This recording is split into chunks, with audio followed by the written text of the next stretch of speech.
Today, I'm going to show you how to create a quote in QuickBooks Online.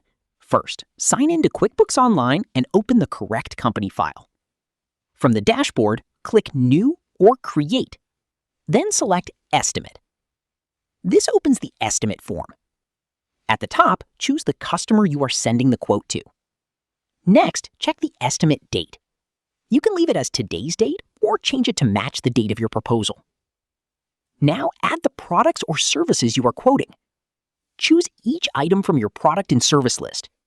Then enter the description, quantity, and rate. QuickBooks will calculate the amount for each line and update the total automatically.